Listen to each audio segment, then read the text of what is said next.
E.T., the Extra Terrestrial.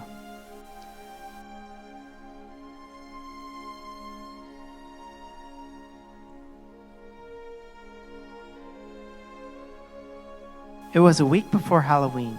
Elliot wanted to play with his brother Michael, but Michael said no. "Come on, guys," Elliot pleaded. "I can fight goblins too. Just go get the pizza." Elliot went outside and paid the delivery man. On the way back inside, he heard a noise coming from the shed. Elliot lived near a forest. Sometimes coyotes wandered into the shed, but these footprints didn't look like coyote tracks, and coyotes don't roll balls to kids. It definitely wasn't a coyote.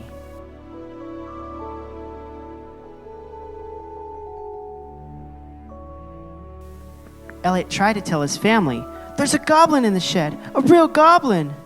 "Where's the pizza?" Michael asked. No one believed Elliot's story.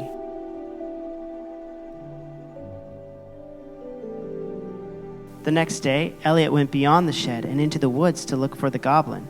He saw people with strange equipment searching for something. Were they looking for the goblin too? If they found it, what would they do to it? Elliot had to find the goblin first. That night, after everyone was asleep, Elliot left a trail of candy from the shed into the house, up the stairs, and into his room. Turned out the goblin liked candy. The next day, Elliot introduced the goblin to Michael and to his little sister, Gertie. Michael and Gertie quickly realized what Elliot had learned the night before. The goblin was kind and very smart. The kids were excited and curious about their new friend. He seemed too nice to be a goblin. "Maybe he's a monkey," said Michael. "I don't like his feet," said Gertie. "We are here, home," Elliot said. "Where are you from?"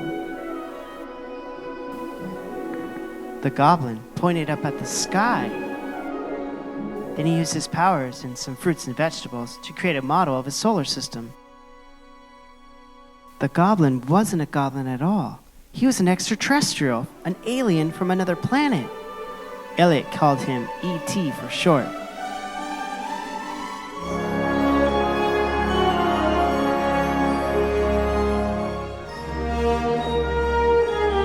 Meanwhile, the people looking for E.T. were getting closer.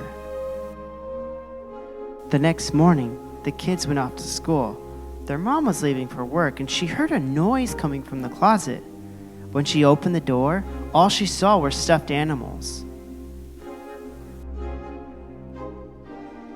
After she left, E.T. had the house all to himself. He went exploring. First, he made friends with the local wildlife. Then he got something to eat. He found a toy to play with. And something to read. He watched the television and learned about Earth forms of communication, all of which gave him an idea. If only he could find everything he needed.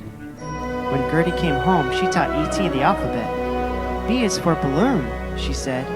"B," E.T. said. "Yes," Gertie said. "B, good." Elliot got home not much later and found E.T. in his closet. Gertie and E.T. were playing dress-up together. "Elliot," E.T. said. "I taught him to talk," Gertie bragged. Elliot found the box of items that E.T. had collected. He cut himself on a saw blade. "Ouch!" Elliot yelped. "Ouch," E.T. said. His finger began to glow. E.T. touched his fingertip to Elliot's, and the cut healed. Then E.T. showed Elliot and Gertie a drawing of something he wanted to build. It looked like a radio. "Phone home," E.T. said.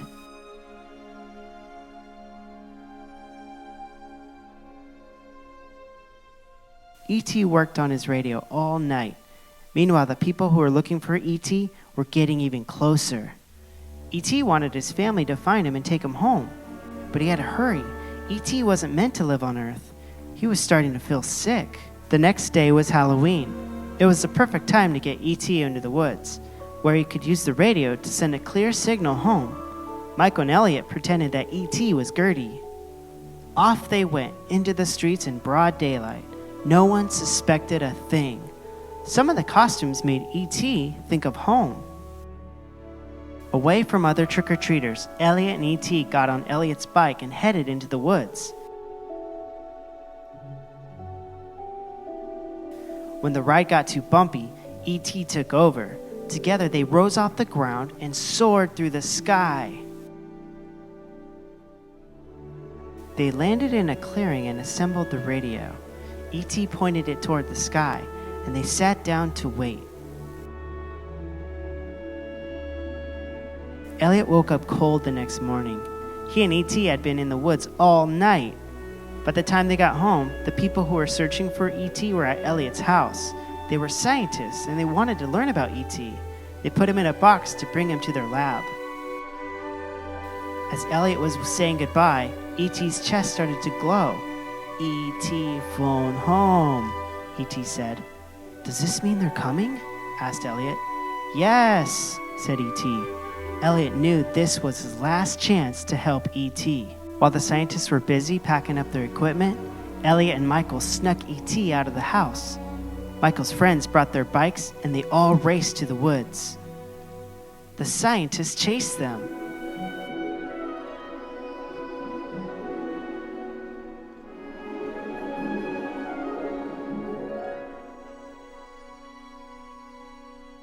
To escape, E.T. used his powers again, and all the boys soared up into the sky.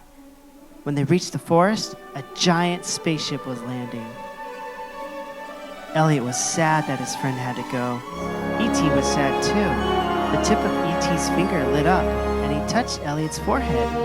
"I'll be right here," said E.T. Elliot knew he would always remember their extraordinary friendship.